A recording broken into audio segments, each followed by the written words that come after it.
Osio. The dispossession of Native children from their families, from tribal lands, has done immeasurable damage to Native peoples in this country over the centuries.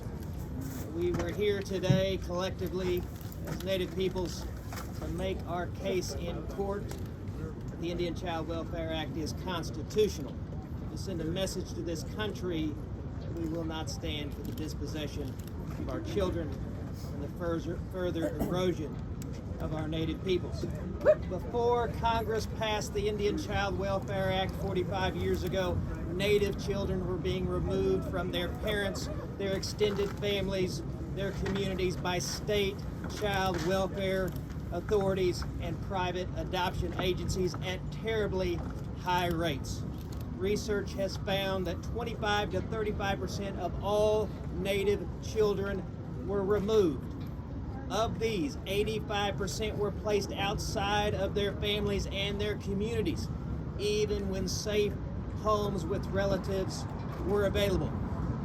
This was simply a continuation by efforts in this country to stamp out Native culture by those who view our heritage as a detriment, an effort to deny us our future by denying us the next generation.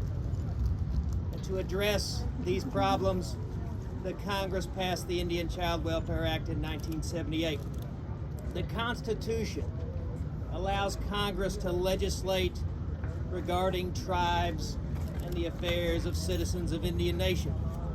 And that constitutional principle has led not only to the Indian Child Welfare Act, which stemmed the dispossession of our children from tribal land, but a range of laws relating to tribal sovereignty, from natural resources to gaming to criminal justice, including the prosecution of non-Indians who commit domestic violence.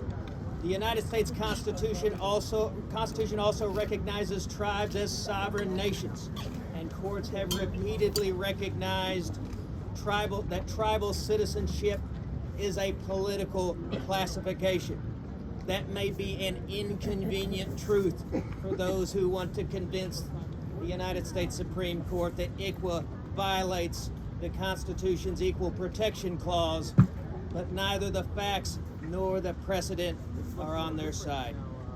ICWA protects Indian children by making sure there is a priority to place them with their own family or other Native American families, and giving the tribe notice that an Indian child is subject to a proceeding.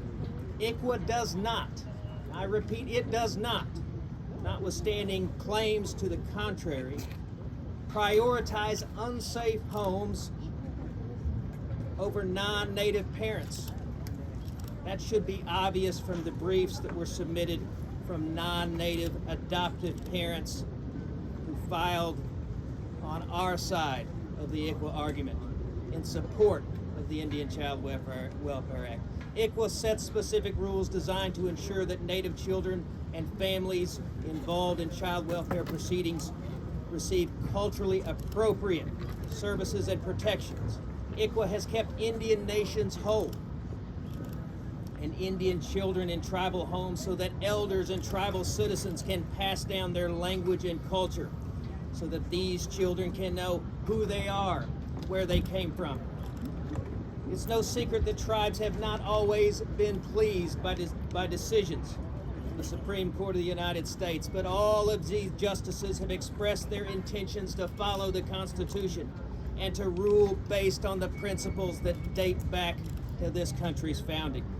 If that is the case, these justices will rule to uphold the constitutionality of the Indian Child Welfare Act. To do otherwise would be to side with political attacks against the Constitution, against congressional authority, and attacks against Indian tribes in this country. It would create instability and chaos throughout the country by upending principles on tribal sovereignty that have been in place ever since the United States was founded. Indian tribes were here before there was a United States. Most of all, it would rule against the best interest of children. Thank you all very much for your time and attention, And it is now my pleasure to introduce Chairman Hill. Oh.